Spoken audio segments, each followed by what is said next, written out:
बच्चों, आपने पिछले पाठ में पढ़ा किसी व्यक्ति, प्राणी, वस्तु, स्थान या जाति के नाम को संज्ञा कहते हैं। इन संज्ञा शब्दों को दो भागों में बांटा गया है, पुरुष अथवा स्त्री। लिंग से हमें पता चलता है कि कोई प्राणी पुरुष है अथवा स्त्री, पुरुष जाति का है अथवा स्त्री जाति का। आज हम इसी लिंग के विषय में पढ़ेंगे। पाठ 4 लिंग। जिस संज्ञा शब्द से व्यक्ति की जाति का पता चलता है उसे लिंग कहते हैं।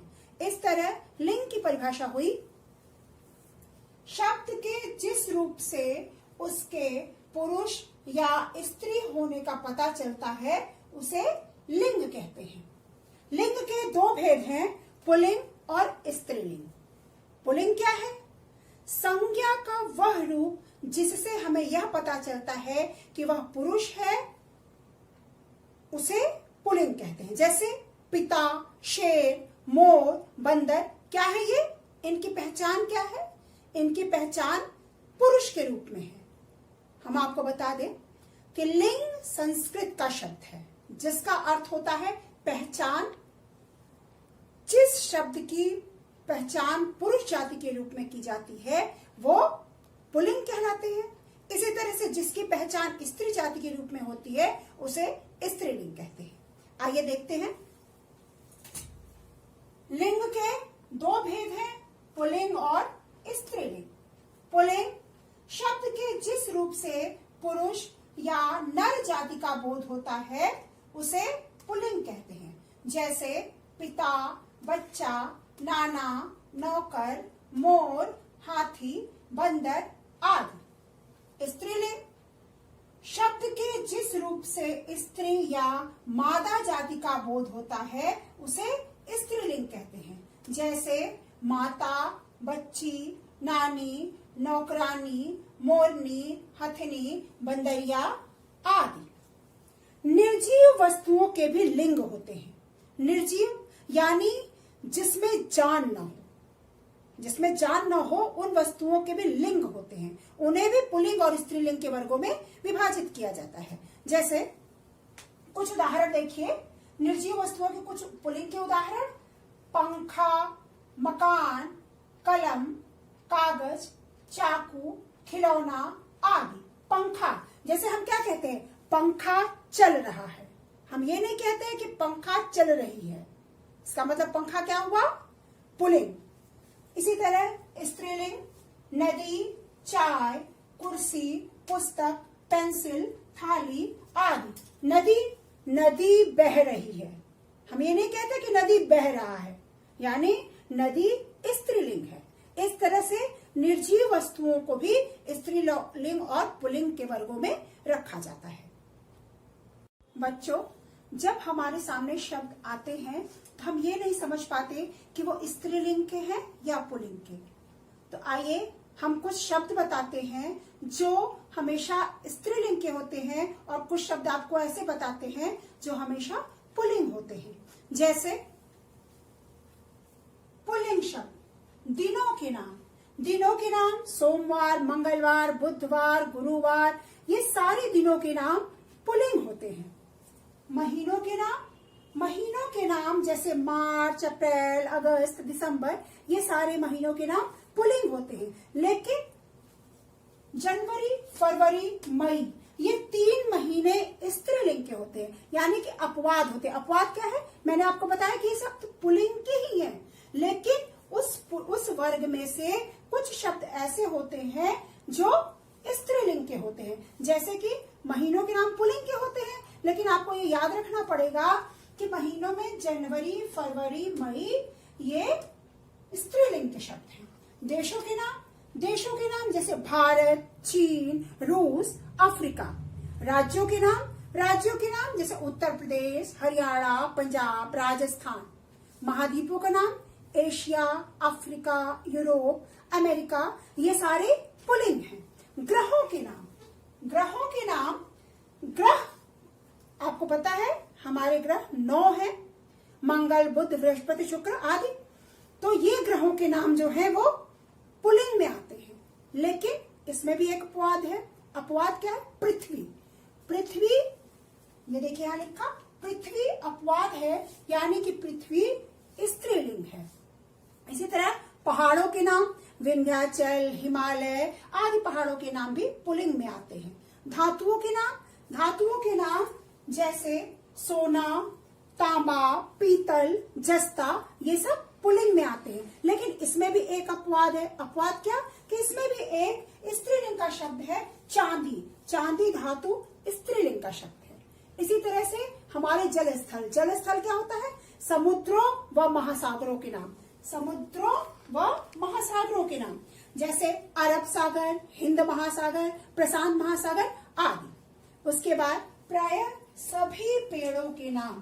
प्राय क्यों लगाते हैं? प्राय इसलिए लगाते हैं कि एक आध पेड़ ऐसे होते हैं जो स्त्रीलिंग के भी होते हैं, लेकिन अक्सर यानी बहुत सारे पेड़ पुल्लिंग के होते हैं। अब स्त्रीलिंग की पहचान क्या है, या स्त्रीलिंग के कौन कौन से शब्द हैं? भाषा, बोलियां तथा लिपियां स्त्रीलिंग के शब्द हैं। भाषा जैसे हिंदी भाषा, संस्कृत भाषा, अंग्रेजी भाषा, फारसी भाषा, ये सब क्या है? ये स्त्रीलिंग के हैं। बोलियां जैसे ब्रज बोली, सिंधी, उड़िया, ये सारे क्या है? ये सारे स्त्रीलिंग हैं। लिपियां आपने पढ़ा था पहले पाठ में, देवनागरी लिपि, तो देवनागरी लिपि, गुरुमुखी लिपि, रोमन लिपि, ये सारी लिपियां क्या है? ये सारी की सारी स्त्रीलिंग होती हैं। इसी तरह नदियों के नाम गंगा, यमुना, सरस्वती, कृष्णा, ये सारे नाम क्या होते हैं? ये सारे के सारे नाम स्त्रीलिंग होते हैं। झीलों के नाम जैसे पुष्कर झील, मानसरोवर झील, वुलर झील, ये सारे झील के नाम स्त्रीलिंग में आते हैं। इसी तरह तिथियों के नाम, तिथि क्या होती? एकादशी तिथि, द्वादशी तिथि, अमावस्या, ये सारे क्या होते हैं? ये स्त्रीलिंग होते हैं। खेलों के नाम क्या? टेनिस, हॉकी, फुटबॉल, ये सारे स्त्रीलिंग के शब्द हैं। इसी तरह से अकारांत तत्सम शब्द, अब इसको आप अलग से समझिए। अकारांत तत्सम शब्द, आप लोगों ने तत्सम तद्भव शब्द इसके पहले पढ़ा था। जिन शब्दों के अंत में आ आते हैं, जैसे ये घटा, इन शब्दों के अंत में क्या आया? आ। इसी तरह कृपा, दया, माला, घटना, रचना, इन शब्दों के अंत में आ रहा है, और इस तरह से ये अकारांत तत्सम के शब्द हैं, और ये सारे शब्द स्त्रीलिंग में आते हैं। इसी तरह से ट, वट और हट से समाप्त होने वाली भाववाचक संज्ञाएं, जैसे सजावट, भाववाचक संज्ञाएं भी आप लोगों ने संज्ञा पाठ में पढ़ा था। सजाना से क्या होता है? सजावट। सजाना का भाववाचक क्या होता है? सजावट। और सजावट यानी कि इसके अंत में क्या लगा हुआ है? आवट। तो ये क्या हो जाएंगे? जो आवट, दिखावट, सजावट, घबराहट, इस तरह से आवट शब्द से समाप्त होने वाली भाववाचक संज्ञाएं क्या होती हैं? स्त्रीलिंग होती हैं। एक बार और देखिए, ट, वट और हट से समाप्त होने वाली भाववाचक संज्ञाएं स्त्रीलिंग कहलाती हैं। इस तरह से स्त्रीलिंग और पुल्लिंग शब्द। बच्चों, स्त्रीलिंग शब्दों को पुल्लिंग शब्दों में बदलने के कुछ नियम होते हैं, जिसको हम सीख के आसानी से पुल्लिंग शब्दों को स्त्रीलिंग में बदल सकते हैं। तो आइए उन नियमों को समझते हैं। पुल्लिंग से स्त्रीलिंग बनाने के कुछ नियम। पुल्लिंग शब्दों के अंत में अ को आ करके स्त्रीलिंग बनाते हैं। कैसे? जैसे ये शब्द है महोदय, इसके अंत में अ आ रहा है। जब इसके अंत में अ को आ में बदल देंगे तो ये अंत में आ गया महोदया, ये पुल्लिंग का शब्द स्त्रीलिंग में बदल गया। इसी तरह से बाल, बाला, आचार्य, आचार्या और भी बहुत से शब्द। फिर पुल्लिंग शब्दों के अंत में आ हो तो ई, बड़ी ई प्रत्यय लगाकर, यानी कि ये आ, इसके अंत में घोड़ा, क्या अंत में आया? आ। और इसके अंत में क्या आ रहा है? ई, यानी कि आ के जगह पे ई लगा दिया गया, तो ये पुल्लिंग का शब्द बदल के स्त्रीलिंग हो गया। इसी तरह से नर, नर में अ, अंत में अ आ रहा है और इस अंत में अ के जगह पे ई प्रत्यय लगाया गया या बड़ी ई की मात्रा लगाई गई, तो ये हो गया नारी, यानी कि बड़ी ई की मात्रा लगाने से ये पुल्लिंग का शब्द स्त्रीलिंग में बदल गया। इसी तरह लड़का, लड़की, दादा, दादी आदि। फिर कुछ पुल्लिंग शब्दों के अंत में इन प्रत्यय लगाकर, नाती, नाती क्या है? पुल्लिंग का शब्द। बाघ, बाघ हम सब जानते हैं पुल्लिंग है। नाग पुल्लिंग है। माली पुल्लिंग है। इसके अंत में इन प्रत्यय यानी नातिन, बाघ, बाघिन, नाग, नागिन, माली, मालिन, इस तरह से इसको पुल्लिंग के शब्द को स्त्रीलिंग में बदलते हैं। फिर कुछ पुल्लिंग शब्दों के अंत में नी प्रत्यय लगाकर, हमको पता है हाथी पुल्लिंग है, शेर पुल्लिंग है, सिंह पुल्लिंग है, ऊंट पुल्लिंग का शब्द है। ये इन शब्दों के अंत में नी प्रत्यय, जैसे हाथी, हथिनी, शेर, शेरनी, सिंह, सिंघनी, ऊंट, ऊंटनी, इस तरह से और भी नियम है। आगे हम लोग और नियम पढ़े। कुछ पुल्लिंग शब्दों के अंत में आनी प्रत्यय लगाकर उसे स्त्रीलिंग बनाते हैं, जैसे नौकर, नौकरानी, सेठ, सेठानी, देवर, देवरानी, महाराज, महारानी। कुछ पुल्लिंग शब्दों के अंत में इनी जोड़कर उसे स्त्रीलिंग बनाते हैं, कैसे? हाथी अंत में इनी, हथिनी, हंस, हंसिनी, सिंह, सिंघनी, स्वामी, स्वामिनी। इसी तरह से कुछ पुल्लिंग शब्दों के स्त्रीलिंग रूप बिल्कुल अलग होते हैं, उसमें कुछ जोड़ के नहीं बनाते हैं। राजा, रानी, पुरुष, स्त्री, पति, पत्नी, माता, पिता आदि। कुछ पुल्लिंग शब्दों के अंत में आइन जोड़कर उसे स्त्रीलिंग बनाते हैं, जैसे लाला, ललाइन, ठाकुर, ठकुराइन, पंडित, पंडिताइन।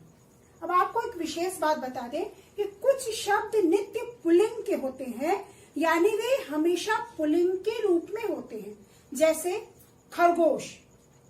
हम खरगोश को खरगोशनी नहीं कहेंगे। अब आप सोचेंगे कि अगर खरगोशनी नहीं कहेंगे तो खरगोश का स्त्रीलिंग क्या होगा? तो याद रखिए, ऐसे कुछ शब्द हैं जिनके आगे नर जोड़कर या ऐसे कुछ शब्द हैं जिनके आगे नर जोड़ा जाता है, जिनके आगे मादा जोड़ा जाता है। जैसे अगर पुल्लिंग बनाना है तो मादा जोड़ते हैं, स्त्रीलिंग बनाना है तो नर जोड़ते हैं। जैसे देखिए,